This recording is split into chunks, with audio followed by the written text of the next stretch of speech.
ఎప్పుడే పెళ్ళి అవుతే అందరం కలిసి చందాలు వేసి ఏడుద్దాం, తొందరగా పెళ్ళి అవుతుందో చూద్దాం.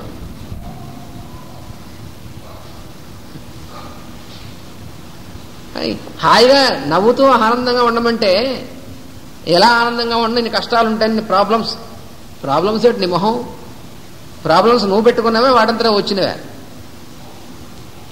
మనం ఏం చేస్తుంటాం, చిక్కులు ముళ్ళు మనం వేసుకుంటూ ఉంటాం, అలా అనుకుని ఇలా అనుకుని అవన్నీ అనుకుని.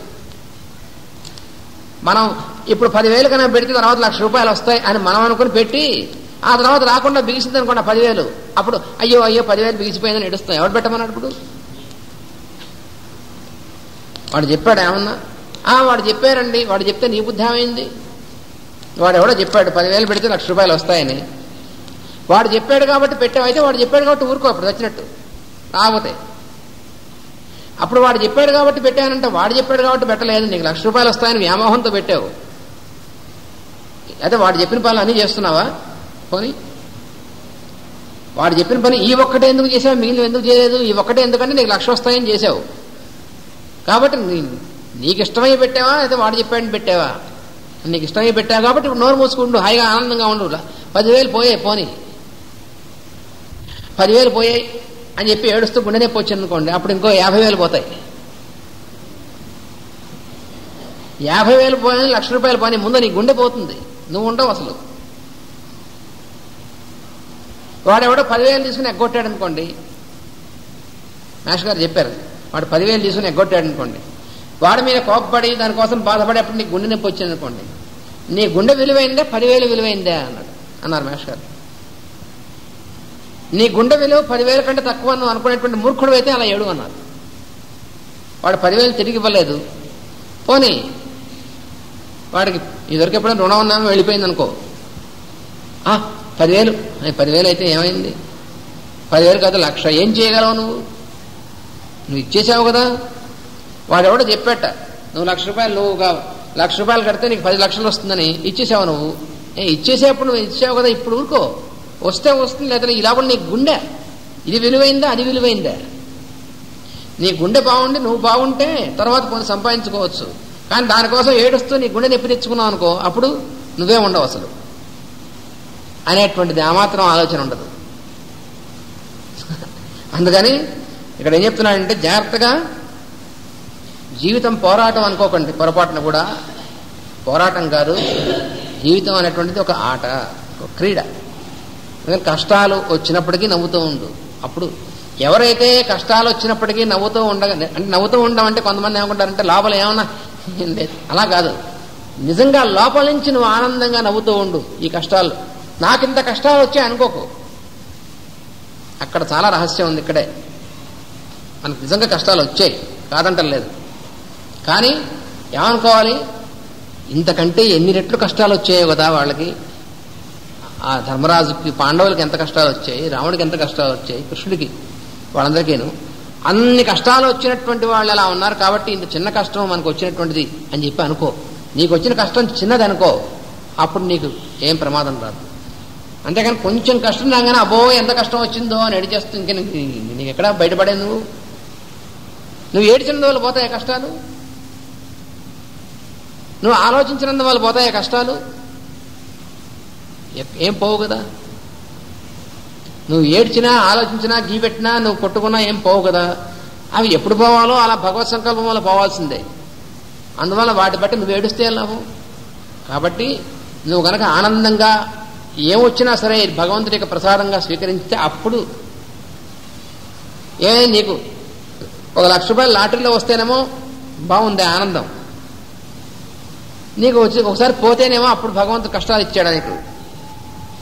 అది ఇస్తే స్వీకరిస్తావు, ఇది ఇస్తే ఏమో కాదా.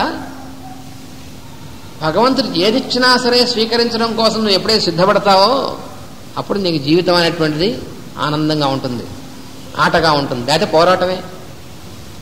అందుకని జీవితం పోరాటం అనేటువంటి తప్పుడు మాటలు వినొద్దన్నాడు కృష్ణుడు. సన్నాసులు చెప్తూ ఉంటారు అటువంటి కబుర్లు, డార్విన్ లాంటి తుక్కు సన్నాసులు చెప్తారు అటువంటి కబుర్లు. Life is a struggle for existence నిజం కాదు. అదే కనుక ఉంటే అసలు సృష్టి ఉండేది కాదు అసలు. అందుకని జీవితం అనేటువంటిది పోరాటం కాదు, ఒక ఆట. జీవితం ఒక పోరాటంగా పొరపడి నష్టపోవచ్చుందరు. ఎవరు ఏ పని చేయవలెను అనే విషయమున అహంకారం పడుచుందరు. అది సాధారణంగా జరిగేది, అందువల్ల ఇబ్బంది పడుతూ ఉంటారు. ఇంకా ఏమన్నాడంటే సదృశం చేష్టతే స్వస్య ప్రకృతే జ్ఞానవానపి ప్రకృతిం యాంతి భూతాని నిగ్రహ కిం కరిష్యతి. మానవుని ప్రవర్తనలోని చైతన్యము రెండు భాగములు, ఒకటి జ్ఞానము, రెండు ప్రకృతి. మనలో ప్రతి వాళ్ళలో ఈ రెండు ఉంటాయి. జ్ఞానం అనగా వానికి తెలిసినది, ప్రకృతి అనగా వాని స్వభావం. మనలో మనకు తెలిసినటువంటిది ఉంటుంది, మన స్వభావం రెండు ఉంటాయి. ఇది వాని చేష్టలతో నిండి ఉంటుంది. అంటే స్వభావం అనేటువంటిది ఎలా ఉంటుంది, మన చేష్టలు అంటే మనం చేసేటువంటి పనులతో నిండి ఉంటుంది. ఎంతటి జ్ఞానవంతునికైనను వాని ప్రకృతియే చేష్టలుగా వర్తించును. అయినను వాని ప్రకృతి నా ప్రకృతి నుండి వ్యక్తమైనదే.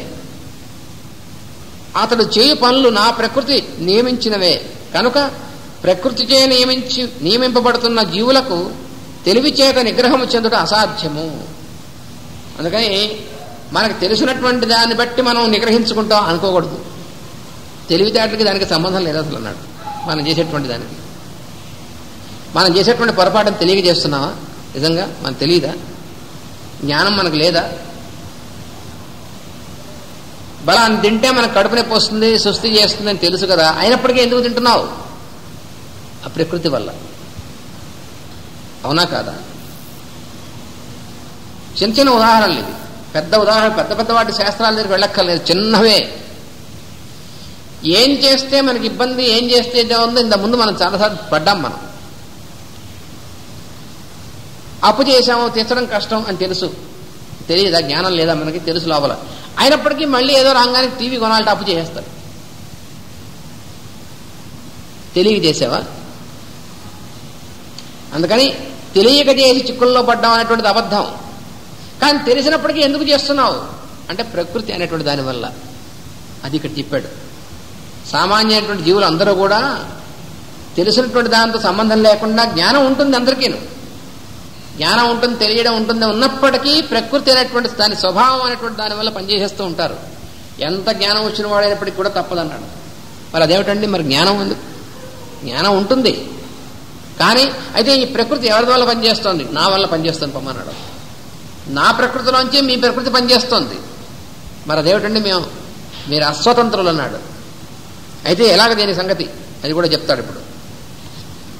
అప్పుడు ఏమంటున్నాడంటే ఇంద్రియస్యేంద్రియస్యార్థే రాగద్వేష వ్యవస్థితౌ తయోర్నవశమాగచ్చే తౌ హ్యస్య పరివందితౌ. అప్పుడు ఏమంటున్నాడంటే జీవుని ప్రకృతి వలన ఇంద్రియములు ఇంద్రియార్థముల యందు వర్తించున్నవి. మన ఇంద్రియాలన్నీ కూడా, 5 ఇంద్రియాలు కూడా ఇంద్రియార్థముల పైన ఎలా పనిచేస్తున్నాయంటే ప్రకృతి వలన. అంటే మనలో ఉన్నటువంటి స్వభావం అనేటువంటిది ఉండడం వలన. అంటే మనకి ఒక్కొక్కటి అలవాటు ఉంటుందనుకోండి, కాఫీ తాగే అలవాటు ఉందనుకోండి, 4 కాఫీ వేవి లాగుతుంది. ఎందువల్ల? ప్రకృతి వలన. అలాగే కన్ను మనకి అవతలవాడు కన్నంలోంచి వాడు ఏం చేస్తున్నాడో చూడడం అలవాటు అనుకోండి. అట్లాంటి ప్రకృతి ఉన్నవాడు ఉంటాడుగా. అవతలవాడు ఏం చేస్తున్నాడో వాడు తెలియకుండా చూడడం కోసం ఆ కన్నంలోంచి చూడడం ప్రకృతి అనుకోండి. మనకి ఆ కన్ను అట్లా లాగుతూ ఉంటుంది. ఎందుకు లాగుతోంది? అని మన ప్రకృతి వల్ల. అలాగే అవతలవాడి గురించి చెడు విషయాలు అని చెప్తుంటే విందాటువంటి అలవాటు అనుకోండి చెవికి, ఈ చెవి అట్లా లాగుతూ ఉంటుంది అనుకోండి. ఎందుకు అన్నాడే? ప్రకృతి వల్ల. ఇవన్నీ ప్రకృతి వల్లనే. అయితే ఆ ప్రకృతిని మంచి పనుల వైపుకి మళ్లించేటువంటి సాధన చేయాలి. అది మనం చేయవలసింది. నిప్పు కట్టయందు వర్తించగా పొగ భస్మము మొన్నగనవి పుట్టుచు నిప్పు యొక్క వికాసము తగ్గించున్నవి. ఇది ఉదాహరణ చెప్పాడు. మనం నిప్పు కావాలనుకోండి, కట్టె వెలిగించాం, వెలుగుతోంది, నిప్పు తయారైంది. కానీ దాంతోపాటు పొగ వస్తోంది, బూడిద వస్తుంది. ఎట్లాగా? పొగ బూడిద లేకుండాను, ఆ పొగ బూడిద లేకుండా గ్యాస్ పెట్టానులేండి. కట్టె పెడితే కనిపించే పొగ బూడిదే ఉన్నాయి, గ్యాస్ పెడితే కనిపించినటువంటి బూడిద అంటే నిన్నే బూడిద చేస్తుంది. గ్యాస్ పెడితే మనం అనుకుంటున్నామంటే పొగ ఉండటం లేదు, బూడిద రావటం లేదు, తుక్కు ఉండటం లేదు, మంచిదే. కానీ ఏమవుతోంది? నువ్వు కుంపటితో వండుకుంటున్నప్పుడు, కట్టెతో వండుకుంటున్నప్పుడు కంటే గ్యాస్తో వండుకుంటున్నప్పుడు తొందరగా నువ్వు హరించిపోతావు. అదేమిటంటే అయితే ఎలక్ట్రిసిటీ పెట్టుకుంటాం, మంచిదే, పెట్టుకో. అప్పుడు ఇంకా తొందరగా పని అవుతుంది, కానీ నీ పని కూడా ఇంకా తొందరగా అవుతుంది. అంతేనా? అంతే సృష్టిలో ఉన్న ధర్మం. దాన్ని ఏం తప్పించడానికి ఎవరు వీల్లేదు. ఇది కావాలంటే దానివల్ల వచ్చేటువంటి ఫలితం కూడా ఒప్పుకోవాల్సింది తప్పదు. అందుకని ఏమంటున్నారంటే నిప్పు కట్టయందు వర్తించగా పొగ భస్మము మున్నగునవి పుట్టుట నిప్పు యొక్క వికాసం తగ్గించును. అయితే ఇంకోటి, నిప్పు యొక్క వికాసం తగ్గడం, దీపం వెలిగించాం అనుకోండి, ఆ ఒత్తి కొడి కడుతుంది. కొడి కట్టేప్పటికి దీపం యొక్క ప్రకాశం తగ్గుతుంది. ఇదేలాగా అన్నాడు. బుద్ధిమంతుడు దానిని తొలగించుకొని నిప్పును ఉపయోగించుకోని వాళ్ళను, అది చెప్తున్నాడు. దీపానికి కొడి కట్టింది, ఆ వెలుగు తగ్గింది, ఆ కొడిని తీస్తే మళ్ళీ వెలుగు వస్తుంది. అలాగే పొగ, ధూళి అవన్నీ ఉన్నాయి, దాన్ని తొలగిస్తే మళ్ళీ వేడి బాగా వస్తుంది. ఇటు తొలగించుకున్నట్టుకు ఒక అవధి ఉండదు. అయితే ఎంతకాలం తొలగించుకోవాలంటే, ఎంతకాలం నీకు ఉపయోగించుకోవాలో అంతకాలం తొలగించుకోవాల్సింది. ఇంతకాలం అని ఉండదు దానికి. ఎంతకాలం రోజు స్నానం చేయాలండి అంటాడు ఒక్కొక్కడు అనుకోండి. నువ్వు జీవితాంతం నువ్వు ఉండదలుచుకున్న కాలం స్నానం చేయి. అదేమిటి ప్రశ్న? కొంతమంది అంటుంటారా, రోజు ఎవడండి స్నానం రోజు మానేస్తే ఏమవుతుంది, నీ శరీరం నీకే వాసన వేస్తుంది. రోజు పళ్ళు ఎవడు తోముకుంటా అండి అంటాడు ఒక్కొక్కడు అనుకోండి. తోకడం మానేసి, ఎవడి కోసం? నీ కోసం, ఇంకోళ్ళ కోసం. అలాగే ఇది ఎంతకాలం అండి సాధన? నువ్వు ఉండదలుచుకున్నంత కాలమును. అదే దాని సమాధానం. ఒకసారి తాతగారు చెప్పారు, నా కూడా తాతగారు, ఒకసారి ఈ ప్రేయర్ ఎంతకాలం చేస్తూ ఉండాలి అని అడిగారు ఒకసారి గురువుగారిని ఆయన తమాషాగా. అంటే నువ్వు ఎంతకాలం బతికొండ తలుచుకున్నావు అంతకాలం అన్నట్టు ఆయన. టక్ మనం వెంటనే అట్లా ఉంటుందన్నమాట. అందుకని ఎంత ఒక అవధి అనేటువంటిది, కాల వ్యవధి, అవధి ఉండదు దానికి. ఎంత జ్ఞానము పొందినవాడైనను నిత్యము తొలగించుకునుచునే ఉండవలెను. నా జ్ఞానం వచ్చేసింది కాబట్టి ఇక నేనేం అలా ఉండదు. ఈ తొలగింపుకునే సంస్కారం, ఈ తొలగింపునే సంస్కారం అందరూ. జ్ఞానం ఎందుకు పనికొస్తుందంటే సంస్కారం అనేటువంటిది నిలుపుకోవడం కోసం జ్ఞానం పనికొస్తుంది. అందుకని జ్ఞానం వచ్చింది కాబట్టి సంస్కారం తొలగించుకోవడం ఇది చేయాల్సిన పని లేదని ఉండకూడదు.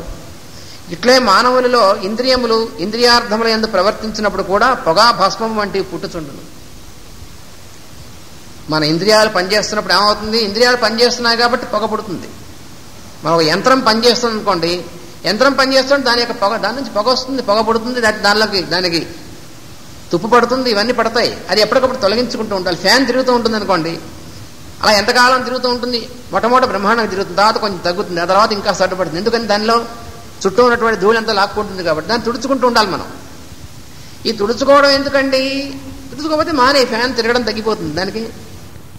అలాగే మన ఇంద్రియాలు కూడా అంతే. ఆ ఇంద్రియాలు సరిగా పనిచేస్తూ ఉండాలంటే వాటిని మనం ఎప్పటికప్పుడు శుభ్రం చేసుకుంటూ ఉండాలి. అది మనం అందువలన అయితే ఆ మామూలుగా ఉండేటువంటి మలాలే కాకుండా అసలు మలాలు లోపల ఉంటాయి. ఏమిటంటే రాగము, ద్వేషము అనేటువంటివి. అంటే అర్థం ఏమిటి? ఇది నాకు కావాల్సింది, ఇది అక్కర్లేనిది, ఈ వ్యక్తులు నాకు కావాల్సిన వాళ్ళు, వీళ్ళు పనికిరాని వాళ్ళు అనేటువంటిది ఉందే. ఆ కావాలనిపించడం, వద్దనిపించడం అటువంటి వాటిని రాగము, ద్వేషం అంటారు. నరుడు జ్ఞానమును స్వచ్ఛముగా అనుభవింపవలని అన్నచో వీనిని తొలగించు సంస్కారం నిరంతరం అవలంబింపవలను. రాగద్వేషం ఒకసారి తీసేసాం మనసులోంచి, ఇహం పర్వాలేదు అనుకోకూడదు.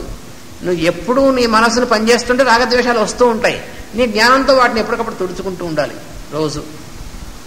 అందుకు రోజు ప్రేయరు, ధ్యానము, పూజ అనేటువంటివి. ఎందుకంటే వీటితో మన మనసులో ఉన్నటువంటి మలాలు అంటే రాగము, ద్వేషం, కామం, క్రోధం ఇవన్నీ కూడా ఎప్పటికప్పుడు రోజు క్లీన్ చేసుకోవడం అనమాట. అది శరీరం అనేటువంటిది ఎలా అయితే మనం క్లీన్ చేసుకుంటున్నామో స్నానం అది చేసి, అలాగా ప్రేయరు, పూజ అనేటువంటి వాటి ద్వారా, మంచి సాధన, యోగ సాధన ద్వారా మన మనస్సులో ఎప్పటికప్పుడు వచ్చేటువంటి రాగద్వేషాలు అనేటువంటి వాటిని మనం ఎప్పటికప్పుడు తుడుచుకోవాలి. లేకపోతే నాకు జ్ఞానం ఉంది కాబట్టి పర్వాలేదు అనుకున్నాం అనుకోండి, వెంటనే మోహంలో పడతాం. నాకింత జ్ఞానం వచ్చేసింది, నాకు భగవద్గీత తెలుసు, నాకు జ్ఞానం వచ్చింది, మంత్రం చేస్తున్నాను నేను, పర్వాలేదు అనుకున్నాను అనుకోండి, వెంటనే పడతాం ఆ తర్వాత క్షణంలోనే. ఎందుకని వెంటనే కొడి కడుతుంది లోపల. అందుకని అదేం లాభం లేదు. తొలగించుకునేటువంటి సంస్కారం నిరంతరము అవలంబింపవలెను. నిరంతరం అంటే అర్థం ఏమిటి? అంతరం అంటే మధ్యలో గ్యాప్. నిరంతరం అంటే గ్యాప్ లేకుండా, మధ్యలో ఆపకుండా. ఈ సంస్కారములే వేదోక్త కర్మలు. వారిని ఆచరించుటలో ఫలితం ఆశించువాడు పిచ్చివాడు. పూజ చెయ్యి అన్నాడు అనుకోండి వేదంలోను. వేదోక్త కర్మ అంటే కర్మల్లో ఉదాహరణ పూజ.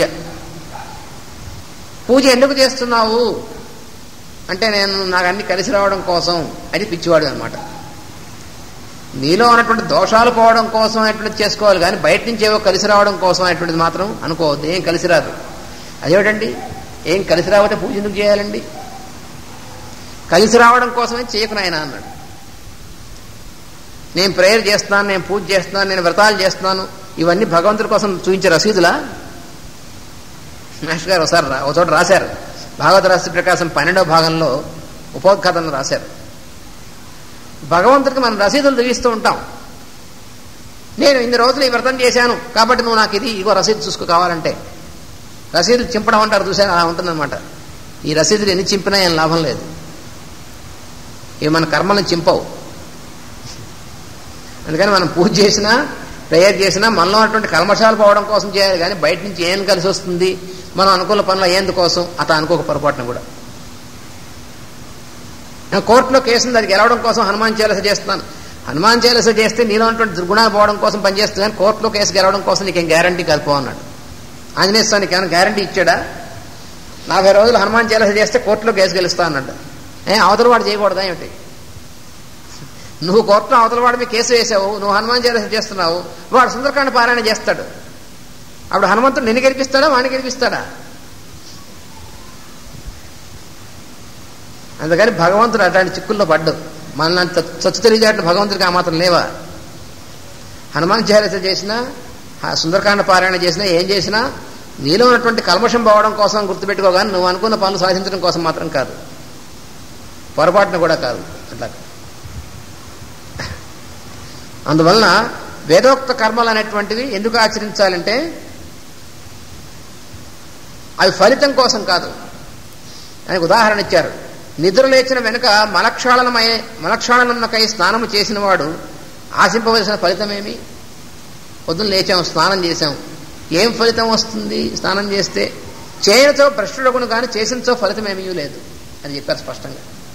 స్నానం చేయకపోతే నీ ఒళ్ళు కంపకూడదు, కానీ చేస్తే నీకు ప్రత్యేకంగా వచ్చేది ఏం లేదురా అబ్బాయి అన్నాడు.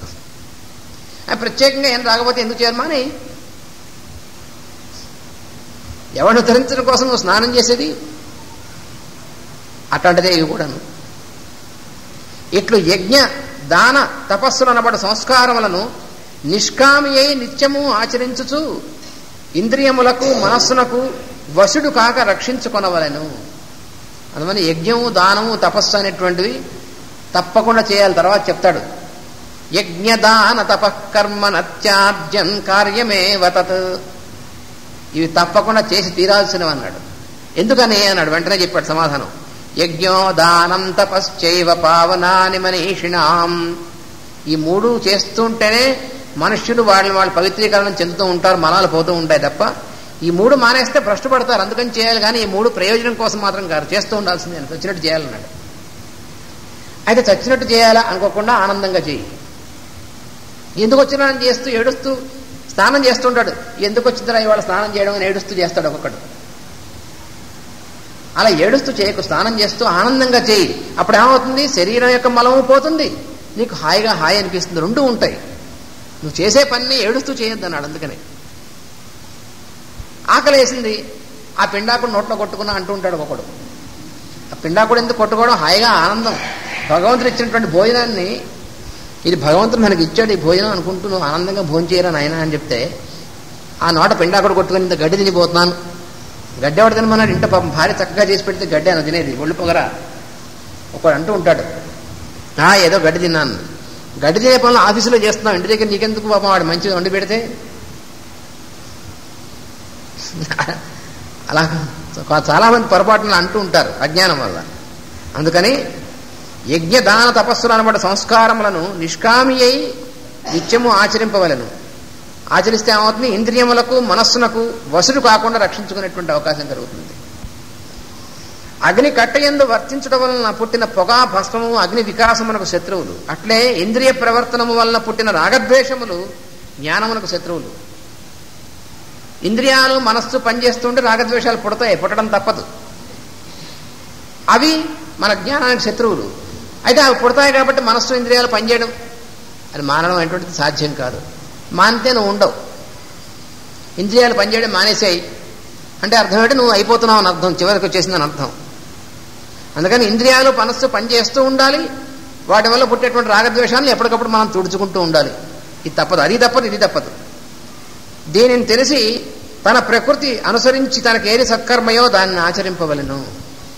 అది మనం చేయవలసినటువంటి పని. ఇంకా ఏమంటున్నాడంటే, శ్రేయాన్ స్వధర్మో విగుణ పరధర్మాస్యనుష్ఠితాత్ స్వధర్మే నిధనం శ్రేయః పరధర్మో భయావహ. అప్పుడు చెప్తున్నాడు, స్వధర్మము అను దాని సూక్ష్మము తెలియవలెను. స్వధర్మం అంటే తాను ఏది చేయాలో దాని స్వధర్మం అంటారు. లోకమున మంచి పనులు ఏవి ఉన్నవి అని తడుకున్నవాడు మూర్ఖుడు. చాలా జాగ్రత్తగా అర్థం చేసుకోవాలి ఇది. అసలు లోకంలో మంచి పనులు అనేటువంటి ఏమున్నాయి అని వెతికేటువంటి వాడు మూర్ఖుడు అన్నాడు. నేనేమి ఆచరించిన మంచి కలుగునని ప్రశ్నించుకునవలను. ఎవరికి వాడు ఏం చేయాలంటే, నేను ఏ పని చేస్తే మంచిది అందరికీ పనికొస్తుంది అనేటువంటిది ఎవరికి వాడు ఆలోచించుకోవాలి. కానీ అసలు లోకంలో మంచి పనులు ఏమున్నాయి, అదేమిటిది? లోకంలో చాలా మంచి పనులు ఉంటాయి, అవన్నీ నువ్వు చేయగలిగినవి కాదుగా. కాబట్టి నువ్వు చేయగలిగినటువంటి వాటిల్లో మంచి పని ఏదో నువ్వు చూసుకోవాలి. కానీ లోకంలో మంచి పనులు ఏమున్నాయని చూడకూడదు నువ్వు అన్నాడు. నచ్చినను నచ్చకపోయినను గుణవంతమైనను గుణహీనమైనను స్వధర్మము తనకు శ్రేయస్సు. ఒక్కోసారి మనం చేసే పని మనం నచ్చకపోవచ్చు, కానీ నువ్వు ఏ పని చేయగలవో, ఏ పని నువ్వు చేయగలిగినటువంటి చేస్తే అందరికీ కూడా పనికొస్తుందో ఆ పని నీకు ఇష్టం లేకపోయినప్పటికీ దాని ఎందుకు ఇష్టం కలిగించుకుని చెయ్యి. నువ్వు ఏ పని చేయగలవో ఆ పని చేస్తే మంచిది. కానీ నువ్వు చేయలేనటువంటి పనిని నాకు ఇష్టం కాబట్టి చేస్తాను అంటే ఎలా? నేనున్నా అనుకోండి, నాకు ఇంజనీరింగ్ అనేటువంటి నాకు తెలియదు, అందరూ ఇంజనీర్లు ఉన్నారు కాబట్టి నేను కూడా ఇంజనీర్ని అయితే బాగుండు అనుకుంటే ఏడిచినట్టు ఉంటుంది. నాకు చేతగాని పని. అవతలవాడు వస్తే వాడు చూసి మంది ఇవ్వడం అనేటువంటి నాకు చేతైన పని. అది దాని వీళ్ళందరినీ చూస్తూ ఏం చేస్తానండి, వీళ్ళందరూ ఎవరు పట్టించుకుంటారు, నాకు ఇష్టం లేదు, చక్కగా నేను కూడా ఇంజనీర్ అయితే బాగుండు, అయితే నేను కూడా వ్యాపారం చేస్తే బాగుండు, వాడు వ్యాపారం చేసి లక్షలు వస్తున్నాయి. అది నువ్వు చేయాల్సిన పని కాదు. నువ్వే పని చేయగలవో అనేటువంటిది ఆ పనిని అందరి మంచి కోసం చెయ్యి. నాకు ఇష్టం లేదు, అది ఇష్టం ఉండేట్టుగా నువ్వు మనసును ఏర్పాటు చేసుకో. నీ మనసుతో దాని ఎందుకు ఇష్టం కూర్చుకో, నువ్వు చచ్చినట్టు. నీకు ఇష్టం ఉన్నా లేకున్నా నువ్వు ఏ పని నువ్వు చేయగలవో, ఏ పనికి నువ్వు పనికొస్తావో ఆ పని నువ్వు చేయాలి. కానీ మిగతా పనులన్నీ కూడా వాళ్ళందరూ చేస్తున్నారు కాబట్టి చేస్తే ఏమవుతుంది, భ్రష్టుపడతావు. అది నువ్వు చేయను లేవు, నీకు కాని పని అది. అందువల్ల నువ్వు చేసే పని నుంచి పాడవుతావు, ఆ పని చేయలేవు, దేనికి కాకుండా పోతావు అప్పుడు అన్నాడు. అందువలన ఎంత గుణహీనమైనను గుణవంతమైనను గుణహీనమైనను నచ్చినను నచ్చకపోయినను స్వధర్మమే శ్రేయస్సు అన్నాడు. నాకు వంట చేయడం మాత్రమే వచ్చు అనుకోండి, అయితే అదే చెయ్యి, దాంతోనే మంచిగా బాగా చెయ్యి, అందరికీ బాగా నచ్చేట్టుగా చెయ్యి. నేను వంట చేస్తున్నాను అందరూ అనుకుంటే హీనంగా ఉంటుంది, అయినప్పటికీ చెయ్యి. హీనమేమిటి? కొంతమంది అనుకుంటారు ఆ పని మంచిది, ఆ పని అందరూ మెచ్చుకునేటువంటిది, ఈ పని మెచ్చుకునేటువంటిది కాదు. ఇవన్నీ కూడా మన అభిప్రాయాలు. మనకు వచ్చిన పని చిన్న పని ఏమిటి, పెద్ద పని ఏమిటి, ఏ పని అయినప్పటికీ చేయొచ్చు. నాకు ఇంకే పని రాదండి, అక్కడ తుడవడం, ఆ మొక్కల్లో కలుపు చేయడం తప్ప అని అనుకున్నా, ఆ పని చేయతే. నీకు ఏ పని నువ్వు చేయగలవో ఆ పనినే నువ్వు యజ్ఞార్థ కర్మగా చెయ్యి, ఆనందంతో చెయ్యి. అంతేకాని ఈ పని నాకు నచ్చలేదు, ఈ పని హీనమైనటువంటి పని అన్నావా నువ్వు, నీకు కాని పని జోలికి వెళ్ళి నువ్వు భ్రష్టుపడిపోతావు, జాగ్రత్త అన్నాడు కృష్ణుడు. వేదాధ్యయనం కన్నా బోధన విద్య కన్నా వాణిజ్యం ఎక్కువ సుఖ సంపదలు నిచ్చును. అట్లని బోధన ధర్మశీలుడు తన వృత్తి మాని వాణిజ్యము ఆరంభించినచో ఉభయభ్రష్టుడగును. ఉదాహరణ ఇచ్చారన్నమాట. నువ్వు ఉపాధ్యాయుడిగా ఉన్నావు అనుకో, నువ్వు ఒక టీచర్ అనుకో, ఏమిటోనండి ఆ పక్కింటో ఉన్నటువంటి వాడు వ్యాపారం చేస్తుంటాడు, వీడేమో టీచర్గా ఉంటాడు. ఆ టీచర్గా ఉన్నటువంటి వాడికి ఒకసారి బుద్ధి పుట్టి పక్కింటి ఆయన వ్యాపారం చేస్తున్నాడు, లక్షలు వస్తున్నాయి, నేను టీచర్గా పనిచేస్తున్నాను, నాకు ఏదో 1500 జీతం వస్తుంది అనుకుని వీడు కూడా వ్యాపారం చేయడానికి వెళ్ళాడు అనుకోండి. ఈ టీచర్ ఉద్యోగం ఊడుతుంది, అటు వ్యాపారంలో పనికిరాడు, రెండూ కాకుండా పోతాడు. అంతే కదా. అందువల్ల ఎవరు ఏ పని చేయాలో అనేటువంటిది వాడికి నిర్ణయించబడి ఉంటుంది. ఆ పని స్వధర్మాన్ని చేయాలి వాడు చేయగలిగినటువంటి పని అది. దాన్నే అందరికీ నువ్వు టీచర్గా పనిచేస్తున్నావు, ఏం తప్పే ఉంది, నీకు 1500 జీతం వచ్చింది, దాని మీద దృష్టి లేకుండా నువ్వు చెప్పేటువంటి పాఠాన్ని చక్కగా అందరికీ అర్థమయ్యేట్టుగా, పిల్లవాళ్ళు పనికొచ్చేట్టుగా, జీవితంలో వాళ్ళు పైకి వచ్చేట్టుగా చెప్పు. అప్పుడు నువ్వు చేసింది కూడా యజ్ఞార్థకర్మ అవుతుంది. అంతేగాని నువ్వు చేస్తున్నటువంటి పని తక్కువది, వాడు చేస్తున్న పని ఎక్కువది అనేటువంటిది, ఎక్కువ తక్కువలు అనేటువంటిది దేంటోనూ ఉండవురా నాయన. అది మన భ్రమ. అది ఇక్కడ చెప్పినటువంటిది. అన్నము తినుట మానుట కన్నా మంచిది. అట్లని జ్వరపీడితుడు భోజనం చేసినచో శ్రేయస్సు కాదు. ఇంకో ఉదాహరణ చెప్పారనమాట. జ్వరం వచ్చింది, బాగా జ్వరం ఉంది, అన్నం తినడం, మిగతా ఇంట్లో ఉన్నవాడు అందరూ అన్నం తింటున్నారు అని చెప్పి ఏడుస్తూ నువ్వు కూడా అన్నం తిన్నావు, జ్వరం ఎక్కువ అవుతుంది. అప్పుడు బుద్ధిబలము కలిగి శరీర దృఢత్వము లేనివాడు దేహకర్మ చేయుట శ్రేయస్సు. బుద్ధిబలము కలిగి శరీర దృఢత్వము లేనివాడు దేహకర్మ చేయుట శ్రేయస్సు కాదు. ఇట్లే తన ప్రకృతిని అనుసరించి గుణవంతము కాకపోయినా స్వధర్మమునే ఆచరింపవలెను. ఇప్పుడు మన బుద్ధిబలం లేదనుకోండి, మనసుతో చేసేటువంటి పని చేతగారు, చదువు రాలేదు, శరీరం మాత్రం మంచి దృఢంగా ఉంది, వాడు శరీరంతో చేసేటువంటి పని చేయాలి, దాంట్లో తప్పనుకోకూడదు. శరీరం దృఢమైంది కాదు కానీ బుద్ధిబలం బాగుంది, వాడు ఆ పని చేయాలి.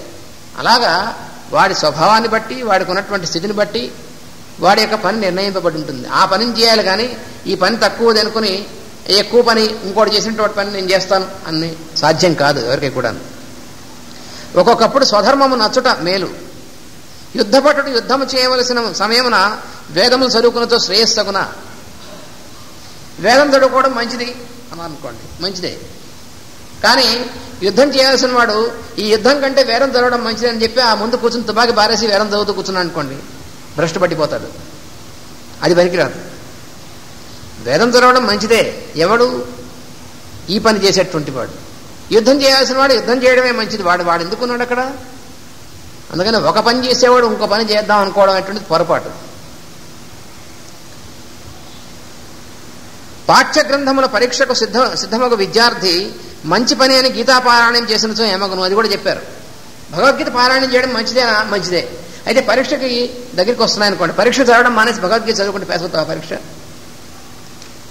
అదేంటంటే భగవద్గీత చదువుకుంటే మంచిది. ఎప్పుడు చదువుకోవాలి? పరీక్ష ముందు కాదు భగవద్గీత చదువుకోవాల్సింది. అంటే నువ్వు రాసేటువంటి పరీక్ష భగవద్గీత పరీక్ష అయితే అప్పుడు భగవద్గీత చదువుకోవాలి.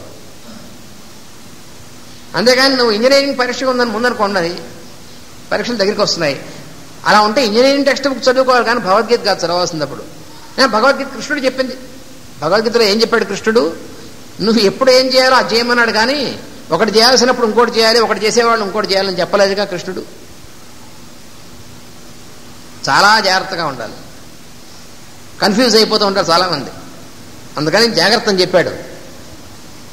పాఠ్య గ్రంథములు చదువుకోవాలి పరీక్షకు వెళ్ళేటువంటి వాడు. అది మానేసి భగవద్గీత పారాయణం చేసి కృష్ణుడు చెప్పింది పారాయణం చేశాను, అయినా పరీక్ష తప్పాను, కృష్ణుడు చెప్పింది చేయలేదు నువ్వు.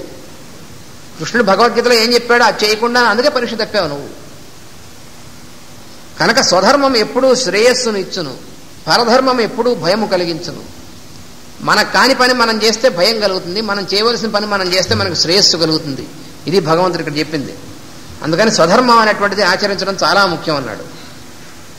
అయితే అప్పుడు అర్జునుడు మళ్ళీ సందేహం వచ్చింది. అర్జునుడు అడుగుతున్నాడు, అధకేన ప్రయుక్తోయం పాపం చరతి పూరుష అనిచ్చన్నపి వార్ష్ణేయ బలాదివ నియోజిత. అప్పుడు ఏమంటే అర్జునుడు, ప్రకృతి మానవులచే పని చేయించుండునని చెప్పిదివి, ఇక మానవుడు పాపకార్యమును ఆచరించడం ఎట్లు జరుగుతున్నది? అయితే మనం చేసేటువంటి పనులన్నీ ప్రకృతి మనతో చేస్తుందని చెప్పావు కదా నువ్వు. అయితే మేము మానవులు ఏంటువంటి వాడు పాపాలు చేస్తున్నారు, మరి పాపాలు ఎట్లా వస్తున్నాయి? అది కూడా ప్రకృతి చేయిస్తుందా?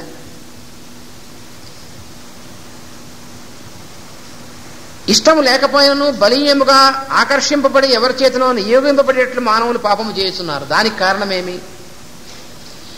పాపం చేద్దామని ఎవడో అనుకోవటం లేదు, కానీ ఒక బలమైనటువంటి కారణం ఏదో వాడి చేత పాపం చేయిస్తోంది. ఏమిటా కారణం అది చెప్పు అన్నాడు. అంటే అప్పుడు కృష్ణుడు అంటున్నాడు, కామయేష క్రోధయేష రజోగుణ సముద్భవ మహాశనో మహాపాప్మ విద్యేనమిహ వైరిణం. ఏమంటున్నాడంటే ఆయన అప్పుడు కృష్ణుడు చెప్తున్నాడు, సృష్టికర్మ ఒక విచిత్రమైన యంత్రాగారము. సృష్టి అనేటువంటిది కూడా ఒక పెద్ద ఫ్యాక్టరీ అన్నాడు. అందు ప్రకృతి నుండి సత్వ రజస్తమస్సులు పుట్టుచున్నవి.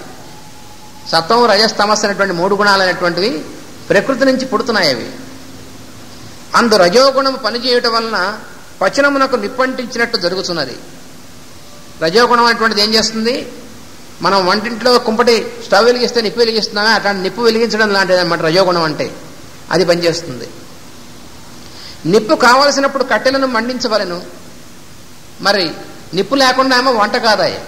మరి నిప్పు కావాలన్నప్పుడు కట్టెలు వెలిగించాలి కదా. అందు పొగ భస్మము పుట్టుట తప్పదు. మరి ఆ వెలిగిస్తేనేమో పొగ వస్తుంది.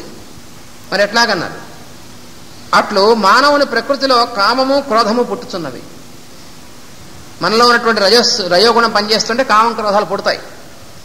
ఇవి ఆకలి వంటివి. ఈ కామం క్రోధం అనేటువంటివి ఆకలి ఎటువంటిదో అట్లాంటివి అనమాట. ఇవి ద్రవ్యమును హరించి భస్మము చేయు స్వభావము కలవి. అవి వికాసమునకు శత్రువులు గనుక పాపకారణములు అనబడింది. వాని వలన పాపం పుట్టుతున్నది. ఎందుకంటే పాపం దేనివల్ల పుడుతోంది? కామం క్రోధం అనేటువంటివి మనలో పుడుతుంటే వాటి వల్ల పాపం పుడుతుంది. ఇవెందుకు పుడుతున్నాయి? మనలో ఉన్నటువంటి ఈ గుణాలు పనిచేస్తుంటే పుడుతున్నాయి. నిప్పు కావాలనంటే మరి ఇవన్నీ తప్పదు కదా అన్నాడు. అయితే మరి ఎలాగండి వీటి నుంచి అన్నాడు. అప్పుడు చెప్తున్నాడు, ధూమేన అమ్రియతే వన్ని ధూమేన అవ్రియతే వన్ని యథా ఆదర్శో మలేన చ యథోల్బణేన ఆవృతో గర్భ తదా తేనేదమావృతం. అయితే సృష్టిలో ఇంకోటి చూడమన్నాడు. ఏమిటంటే నిప్పు కావాలంటే పొగ తప్పదు. నిప్పు లేకపోతే నీకు వండుకోవడం లేదు, నీకు తినడం లేదు, ఇవేం లేవు కదా. వాడికి నిప్పు కావాలి. నిప్పు కావాలంటే పొగ ఉంటుంది. అలాగే జీవితము ఉన్న చోట ఎలా రాగద్వేషములు తప్పవు అన్నాడు. నువ్వు బతికుంటావు అంటే రాగద్వేషాలు తప్పవు నీకు. అదేమిటంటే మరి తప్పకుండా ఎట్లాగండి అన్నాడు. అలాగే ఇంకోటి చెప్పాడు, అద్దాల బీరువా కావాలన్నా ఒక ఇంట్లో నువ్వు మంచి డ్రెస్సింగ్ టేబుల్ పెట్టుకున్నావు, అద్దం పెట్టుకున్నావు, పెద్ద దేవుడు అద్దాల బీరువా పెట్టుకున్నావు. అయితే దాని మీద దుమ్ము పడకుండా ఎట్లా ఉంటుంది అద్దం మీద?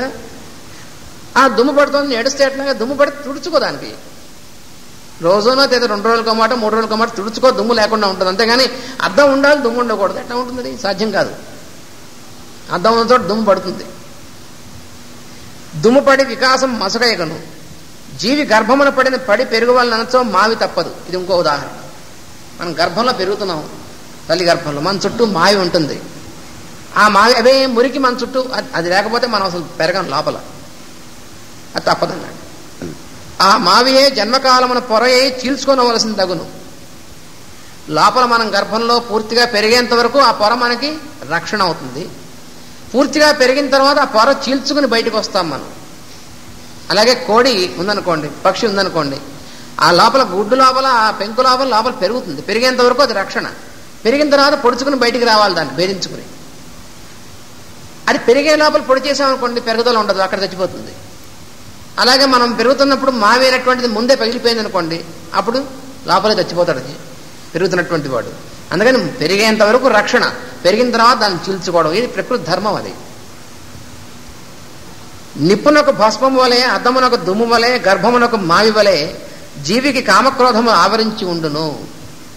వారిని నిత్యము తొలగించుకొనుచుండుట ఉండు కర్తవ్యం తప్పదు. అందుకని అవి ఉండడం తప్పదు, వాటిని మనం రోజు తొలగించుకోవడం తప్పదు. ఈ రెండు తప్పేటువంటి కౌరాపాయ అన్నాడు. ఆవృతం జ్ఞానమేతేన జ్ఞానినో నిత్యవైరిణ కామరూపేణ కౌంతేయ దుష్పూరేణ అనలేన చ. ఇంకోటి కూడా చెప్పాడు. ఏమిటంటే ఈ విధముగా జ్ఞాని యొక్క జ్ఞానమునకు పొరలుగా అజ్ఞానం ఆవరించి ఉన్నది. మన జ్ఞానం ఉంటుంది లోపల, ఆ జ్ఞానం చుట్టూ అజ్ఞానం అనేటువంటిది ఆవరించి ఉంటుంది. రెండు ఉంటాయి. అంటే పాజిటివ్ నెగిటివ్ రెండు లేదా సృష్టి లేదు అసలు. అందుకని జ్ఞానము అజ్ఞానము రెండు ఉంటాయి. జ్ఞానం మధ్యన ఉంటుంది, అజ్ఞానం చుట్టూ పొరగా ఉంటుంది. కోడిపిల్లకు ఇక్కడ ఎగ్జాంపుల్ చెప్పారు. కోడిపిల్లకు చుట్టూ ఉన్న గుడ్డుతో ఎట్టి సంబంధం ఉన్నది? తొలుత తనకు రక్షణము, పిదప తాను దాన్ని బద్దలు కొట్టుకొనవలసినటువంటి సంబంధము, దాన్ని ఎప్పుడూ పోగొట్టుకొని ఉండవలను. అలాగే లోపల ఉన్నటువంటి జ్ఞానం చుట్టూ ఉన్నటువంటి అజ్ఞానాన్ని చీల్చుకుని బయటికి ఎప్పుడు వస్తూ ఉండాలి, కానీ చుట్టూ ఆవరణ ఉంటూ ఉంటుంది. రెండు సృష్టిలో ధర్మాలు. ఇంద్రియాణి మనోబుద్ధిర్ అస్య అధిష్టానముచ్యతే ఏతైర్ విమోహయత్వేష జ్ఞానం అవృత్యదేహినం. అయితే ఏమంటున్నాడంటే, పుట్టుచున్న అజ్ఞానము కామక్రోధముల రూపమున వ్యక్తమగును. వాని నివారణోపాయం ఏమి? వాని పూరించినచో తృప్తి అయి నివారణమగునని భావింపరాదు. అంటే ఏమిటంటే, కామక్రోధాలు అనేటువంటివి ఉన్నాయి. ఆ కామక్రోధాలని ఆ కామక్రోధాలు కలిగినప్పుడు వాటిని పూరించి వాటికి అనుగుణంగా పనిచేస్తే పోతాయి అనుకోకూడదు. అంటే నిప్పు జ్వాల ఉందనుకోండి, ఆ జ్వాలను ఆర్పడం కోసం నెయ్యి దాని మీద వేస్తే ఇంకా జ్వాల ఎక్కువ అవుతుంది, అది వారిపోతుంది. అట్లాగే కామక్రోధాలు, కామం కలిగింది అనుకోండి, కోరిక అనేటువంటి కలిగింది, ఈ కోరిక తీర్చేసుకుంటే పోదు, తీర్చుకుంటే ఇంకా ఎక్కువ అవుతుంది. అటువంటి కామక్రోధాలు అనేటువంటి కోపం వచ్చిందనుకోండి, ఆ కోపాన్ని ఇప్పుడు వచ్చేసిన కోపాన్ని బయట వ్యక్తం పరిచేస్తే ఇంకా ఎక్కువ అవుతుంది. కోపం రాకుండా ఉండేందుకోసం కోపాన్ని ఎలా తీసుకోవాలనేటువంటిది సాధన చేయాలి తప్ప వానిని పూరించినచో తృప్తి అయి నివారణమని భావింపరాదు. నిప్పుపై నెయ్యి జల్లించో ఎమగునో కామపూర్ణ ప్రయత్నమును అదే జరుగును. కోరినది ఆవశ్యకమగునది వేరువేరుగా బుద్ధితో నిర్ణయింపవలను. కామం అంటే కోరడం, కోరిక. అందువల్ల కోరినటువంటి వాటివన్నింటినీ పూర్తి చేయాలనేటువంటి ప్రయత్నం చేస్తే ఒక కోరికను పూర్తి చేసామనుకుంటే ఇంకో కోరిక వస్తుంది, అప్పుడే ఆగదు. మొట్టమొదటి మనకి ఏమనిపిస్తుందంటే, ఏదో ఆ జీతం కంటే పైన కాస్త తీసుకుని వచ్చేటువంటి వాటిని తీసుకుని ఒక ఇల్లు కట్టుకుంటే చాలు, ఇంకేం అక్కర్లేదు అనిపిస్తుంది. ఒక చిన్న ఇల్లు వేసుకుంటే చాలని. చిన్న ఇల్లు వేసుకున్నాం అనుకోండి, ఈ చిన్న ఇల్లు సరిపోవట్లేదు, ఇంకో 2 గదులు వేసుకుంటే బాగుంది అనిపిస్తుంది. అది వేసుకున్నాం అనుకోండి, మేడమే వేసుకుంటే ఇంకాస్త బాగుంది అనిపిస్తుంది. అది వేసుకున్నాక అందరితో ఆగుతుందా, ఆ చుట్టూ ఇంకా అవి ఇవి కూడా కట్టుకుంటే బాగుంది అనిపిస్తుంది. అదేం రాదో ఒక కారు కొనుక్కుంటే బాగుంది, పెద్ద ఇల్లు నాకు అనిపిస్తుంది. ఆ కారు ఏసీ చేసుకుంటే బాగుంది అనిపిస్తుంది. ఇవి ఒకటి ఆగుతాయి కోరికలు, ఎక్కడికి ఆగుతాయి కోరికలు. అందుకని కోరికలు అనేటువంటి వాటిని సంపూర్ణం చేసుకుందాం ప్రయత్నిస్తే ఇక దాని వెనకాల జీవితం అంతా పోతుంది. చివరికి ఎప్పుడో మెళుకు వస్తుంది, అప్పుడు జీవితం అయిపోతుంది. అందుకని కోరికలు పూరించడం వల్ల పోవు. అది ఎలా పోతాయన్నాడు. అప్పుడు ఏం చేయాలంటే, ఏ బలాన్ని పని చేయాలని కోరిక కలిగింది అనుకోండి, ఇది చేయవలసిన పని అక్కలేని పని అనేటువంటిది వెంటనే ఆలోచించాలి. లోపల మనకి బుద్ధి అనేటువంటిది ఉంది, యుక్తాయుక్త విచక్షణ జ్ఞానం అనేటువంటిది. ఇది మనకు అవసరమా కాదా? అవసరమైతే దాన్ని చేయడం, అవసరం కాకపోతే పక్కకి నెట్టేయడం నిర్దాక్షిణ్యంగా. అప్పుడు పనిచేయదు మనలో. అప్పుడు కామం అనేటువంటిది అలా అణిగిపోతుంది. కానీ కోరికలు అనేటువంటివి లేకపోతే మాత్రం, కోరికను పూర్తి చేద్దామంటే మాత్రం చస్తే నీ వల్ల కాదన్నాడు. కోరినది పూరింపక ఆవశ్యమగు దానిని పూరింపవలను. దానితో పాపకారణమగు కామక్రోధ తృష్ణ చల్లారును. ఉదాహరణకు జిహ్వయందు వర్తించు మనస్సు రుచులను కోరును, జీర్ణకోశము ఆహారమును కోరును. చిన్న ఉదాహరణ అన్నమాట. మన జీర్ణకోశమేమో ఆకలి అనేటువంటి కలిగించి ఆహారాన్ని కోరుతుంది, మన నాలుకేమో రుచిని కోరుతుంది. ఎలాగ దీన్ని? ఆకలి రుచులు కోరిక సమ్మిశ్రమముగా ఉండును. ఆకలి వేస్తుంది, ఆహారం తీసుకోవాలి, అవసరం అది. కానీ నాలుకేమో రుచిగా ఉండేట్టు కోరుతుంది. మంచి కారంగా ఉండాలి, పులుపుగా ఉండాలి, ఉప్పుగా ఉండాలి అనేటువంటి రుచి కోరుతుంది నాలిక. ఈ రెండింటినీ కలిసిపోయి ఉంటాయి మనలో. ఆహారం తీసుకోవడం అనేటువంటి అవసరము, ఈ రుచి కలిసిపోయి ఉంటాయి. దీన్ని ఎట్టాకండి అన్నారు. అప్పుడు ఏమిటంటే, ఆకలిని బట్టి ఆహారం నిర్ణయించినచో రుచికరమైన ఆహారంతో ఆకలి తీరును. అయితే రుచులు తప్పు కాదు, కానీ ఆకలి వేసినంత వరకు రుచికరమైన ఆహారం తీసుకో, అయిపోయింది, అక్కడ ఆపేయి. రుచిని బట్టి నిర్ణయించినచో ఆకలిని మించి స్వీకరించిన ఆహారం రోగకారణమై నిల్చును. ఇక్కడే చిన్న ఉదాహరణ ఇది, మనకు రోజు తెలిసిందే ఉదాహరణ. రుచిగా ఉంది కాబట్టి అని తిన్నావా, ఆకలి తీరిన తర్వాత కూడా మరి కాస్త తిందాలే అని వేసుకుని తింటావు, రేపు కడుపు నొప్పి వస్తుంది, జాజీర్ణం వస్తుంది, విరోచనం అవుతాయి, అన్నీ అవుతాయి. అలా కాకుండా రుచిగా ఉన్నటువంటి ఆహారం ఆకలి కోసం మాత్రమే తిన్నావా, ఆకలి తీరంగానే ఆపేసావా, ఏం భయం లేదు, అక్కడే ఉంది. అందుకని రోగకారణమైనటువంటిది వచ్చి అప్పుడు ఇంకా రుచులు చెలరేగుతాయి. ఆకలి ఆవశ్యకము, రుచి కోరిక. ఇక్కడే రెండింటికి డిఫరెన్సియేషన్. ఆవశ్యకం అంటే శరీరానికి సంబంధించింది, కోరిక అంటే మనస్సుకు సంబంధించింది. అందుకని ఆహారం తీసుకోవడం ఏమో అవసరం, రుచి ఏమో మనస్సుకు కోరిక. అక్కడ మనం ఈ రెండింటినీ కూడా విడదీసుకోవాలి. మనం వీని వివేచనము ఉచిత ప్రవర్తనము, బుద్ధి యొక్క ప్రయోగము అనబడును. ఇదియే యోగము. అందువలన ఈ రెండింటినీ ఇలా విడదీసుకోగలిగినటువంటిది ఏదైతే ఉందో దాన్ని వివేకం అంటారు, దాన్నే బుద్ధి అంటారు. అది కనుక పనిచేస్తే అప్పుడు ఏమవుతుంది, మనకి యోగం అనేటువంటి స్థితి వర్తిస్తుంది. అది ఎప్పుడైతే యోగం అనేటువంటి సిద్ధించిందో అప్పుడు మనకి నిజమైనటువంటి ఆనందమైనటువంటిది ఉంటుంది. అప్పుడు పాపకారణాలు మనలో పనిచేయవు. ఇంకా 2-3 విశేషాలు ఉన్నాయి, అవి మనం వచ్చేవారని చెప్పుకుంటాం. స్వస్తి ప్రజాభ్య భగవద్గీతలో 3వ అధ్యాయం చివరిలో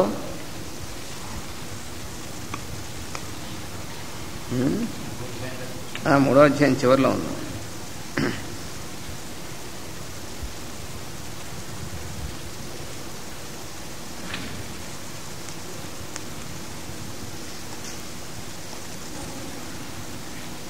ఇంద్రియాణి మనో బుద్ధిరస్యాధిష్ఠానముచ్యతే ఏతైర్విమోహయత్యేష జ్ఞానమావృత్య దేహినం. పాపకారణమైనటువంటి పాపకారణమగు కామం పుట్టునట్టి స్థానములు ఇంద్రియములు, మనస్సు. కామం అనేటువంటిది పాపానికి కారణం. కామం అంటే కోరికలు అనేటువంటిది. ఎందుకంటే కోరిక అనేటువంటిది ఎప్పుడైతే కలుగుతుందో అప్పుడు అది చేయొచ్చా చేయకూడదా అనేటువంటి జ్ఞానం అనేటువంటిది పోయి మనం ప్రవర్తిస్తూ ఉంటాం. ఏ కోరికైనా అంతే. అందువలన కామమే ముఖ్యమైనటువంటిది, పాపానికి కారణమైనటువంటిది. ఆ కామం పుట్టినటువంటి స్థానాలు ఇంద్రియములు, మనస్సు, వాటితో చిక్కుకున్న బుద్ధి. ఇవి బురద చెరువులోని నీటికి రంగు, రుచి, మార్పును కలుగుచేయను. మామూలుగా చెరువులో ఉన్నటువంటి నీరు అసలు బురద కదలకుండా ఉన్నటువంటి నీరైతే దానికి ప్రత్యేకంగా ఒక రంగు, రుచి, వాసన ఏమి ఉండదు, స్వచ్ఛమైనటువంటి నీరుకి. కానీ బురద కలిసిపోయినటువంటి నీరుకి దాని రంగు ఉంటుంది, దాని రుచి ఉంటుంది, దాని వాసన ఉంటుంది. నీటికి లేకపోయినప్పటికీ అవి అంటుకుంటుంది నీరుకి. అట్లే ఈ అజ్ఞానము మోహం కలుగజేసి పాపమును ప్రేరేపించును. అదే ఆ విధంగా మనం పొరపాటైనటువంటి ప్రవర్తన మనలో ఏర్పడుతుంది. తస్మాత్ త్వమింద్రియాణ్యాదౌ నియమ్య భరతర్షభ పాపానం ప్రజహిహ్యేనం జ్ఞాన విజ్ఞాననాశనం. కనుక తొలుత నీవు ఇంద్రియములు కోరిన వానిని కోరినట్లు సదుపాయం చేయదలపలేదని మనస్సునకు తెలియవలని. అందువల్ల ఏం చేయాలి మనం అన్నారు, అది చెప్తున్నాడు అనమాట. ఏంటంటే మొట్టమొదటి ఏం చేయాలంటే ఇంద్రియములు కోరిన వారిని కోరినట్లు సదుపాయములు చేయదలపలేదని మనసునకు తెలుపవలను. బుద్ధితో మనం మనసు తెలపాలి. ఇంద్రియాలు ఏమి కోరితే అవి చేయకూడదు అనేటువంటి ఒక ట్రైనింగ్ అనేటువంటిది, శిక్షణ మనస్సుకి ఇవ్వాలి. మనం ఇస్తే అప్పుడు ఏమవుతుందంటే కన్ను ఏం చూద్దాం అనుకోగానే దాన్ని మనస్సు నియమంలో పెడుతుంది. ఎందుకంటే మనస్సు పనిచేస్తేనే ఇంద్రియాలు పనిచేసేది. అందుకని మనస్సును ఎప్పుడైతే సరైనటువంటి నియమంలో పెడతామో అప్పుడు ఈ మనస్సు ఆ ఇంద్రియాలు లాగినట్టు పనిచేయకుండా ఉంటుంది. అందుకని మొట్టమొదటి మనస్సుకు తెలియజేయమన్నారు అనమాట బుద్ధితో. అప్పుడు ఇంద్రియములు, మనస్సు నీచే నియమింపబడును. అప్పుడు మన ఇంద్రియాలు మనస్సు చెప్పినట్టు వింటాయి, మనస్సు బుద్ధి చెప్పినట్టు వింటుంది. అలా ఉండాలి. దానితో జ్ఞానశత్రువుకు పాపము తొలగించుకొని జీవింపగలవు. జ్ఞానానికి శత్రువే పాపం అనేటువంటిది. పాపాచరణమే జ్ఞానానికి శత్రువు. జ్ఞానం అనేటువంటిది ఉంటుంది మనకి లోపల, అంటే యుక్తాయుక్త విచక్షణ జ్ఞానం అనేటువంటి రూపంలో. కానీ దానికి శత్రువైనటువంటిది పాపాచరణం. అది మనస్సును ఆవరిస్తే పర్వాలేదులే చేసేసాయి అని మనస్సు కనిపిస్తే ఆ మనస్సు ఇంద్రియాలకు లొంగిపోవడం, దానివల్ల మనం పొరపాటైన పనులన్నీ చేస్తూ ఉంటాం. అందువల్ల ఎప్పుడైతే ఈ బుద్ధితో మనస్సుని నియమనం చేస్తామో అప్పుడు జ్ఞానానికి శత్రువైనటువంటి పాపం అనేటువంటిది లేకుండా పోతుంది. ఆ రకంగా చెయ్యి ముందు అని చెప్తున్నాడు. ఇంద్రియాణి పరాణ్యాహు ఇంద్రియేభ్యః పరం మనః మనసస్తు పరా బుద్ధి యో బుద్ధే పరతస్తు నః. నీ శరీరమునందు గల భౌతిక పదార్థముల కన్నా ఇంద్రియ ప్రవృత్తులు ఎక్కువ చైతన్యం గలవి అన్న. మన శరీరంలో ఉన్నటువంటిది అంతా కూడా ఫిజికల్ మ్యాటర్, భౌతిక పదార్థం అనేటువంటి దాంతో నిండి ఉంది శరీరం. ఉంటే దానికంటే కూడా చైతన్యం ఎక్కువ ఉన్నటువంటిది ఇంద్రియాలు. అయితే చైతన్యం మొత్తం శరీరం అంతా ఉంటుంది. మన శరీరం మొత్తం అంతా కూడా ప్రతి అణువులోనూ చైతన్యం అనేటువంటిది ఉంటుంది. చైతన్యం లేకపోతే మనకు అసలు జీవితం లేదు. అయితే ఆ చైతన్యం అనేటువంటిది ఎక్కువ ఎక్కడ మేలుకొని ఉంటుంది, తక్కువ ఎక్కడ మేలుకొని ఉంటుంది అనేటువంటి వాటిలో తేడా ఉంది. ఆ చైతన్యం అనేటువంటిదే ఒక చోట కాస్త ఎక్కువగా మేలుకొని ఉంటుంది, పనిచేస్తూ ఉంటుంది, ఒక కాస్త తక్కువ పనిచేస్తూ ఉంటుంది ఇంకో చోట. అంటే ఎట్లా అయితే మన ఇంట్లో ఒకటే మెయిన్ స్విచ్ ఉంటుంది, ఆ మెయిన్ స్విచ్లోంచే మెయిన్ కటౌట్లోంచే మనకి కరెంట్ వస్తూ ఉంటుంది. కానీ అది మనకి ఎక్కువ వాటేజ్ ఉన్నటువంటి బల్బుల్లో పెడితే ఎక్కువ కాంతి వస్తుంది, అదే బెడ్ లైట్లోంచి వస్తే తక్కువ కాంతి వస్తుంది. అది మనం పెట్టుకున్నటువంటి దాన్ని బట్టి దాంట్లో నుంచి వచ్చేటువంటి కాంతి తేడా ఉంటుంది, కానీ లోపల కరెంట్ ఒకటే. అదేవిధంగా ఈ ప్రజ్ఞ కూడా ఒకటే ప్రజ్ఞ పనిచేస్తూ ఉంటుంది మొత్తం అంతా కూడా. మహా చైతన్యం అనేటువంటిది పనిచేస్తున్నప్పటికీ అది ప్రజ్ఞావంతమైనటువంటిది ఎక్కువ ఎక్కడ పనిచేస్తుంది, ఎక్కువ తక్కువ ఎక్కడ పనిచేస్తున్నటువంటి దానికి తేడా ఉంది. అది చెప్తున్నాను అనమాట ఇక్కడ. శరీరమునందు గల భౌతిక పదార్థము కన్నా ఇంద్రియ ప్రవృత్తులు ఎక్కువ చైతన్యము గలవి అన్నాడు. వానికన్నా మనస్సు ఇంకా ఎక్కువ చైతన్యం కలది. అంటే ఈ డిఫరెన్స్ ఎలా దేని బట్టి ఉంటుందంటే, ప్రజ్ఞయందు మహాచైతన్యం నేను అనేటువంటి మహాచైతన్యమునందు ఇవి ఎంత ఎక్కువ మేలుకాంచి ఉంటాయో దాన్ని బట్టి ఈ తేడా ఉంటుంది. మామూలుగా శరీరంలో ఉన్నటువంటి ద్రవ్యం పదార్థం అంతా కూడా చైతన్యంలో ఉంటుంది, కానీ దాని యందు మేల్కాంచి ఉన్నటువంటి ప్రజ్ఞావంతమైనటువంటిది కొంచెం తక్కువ.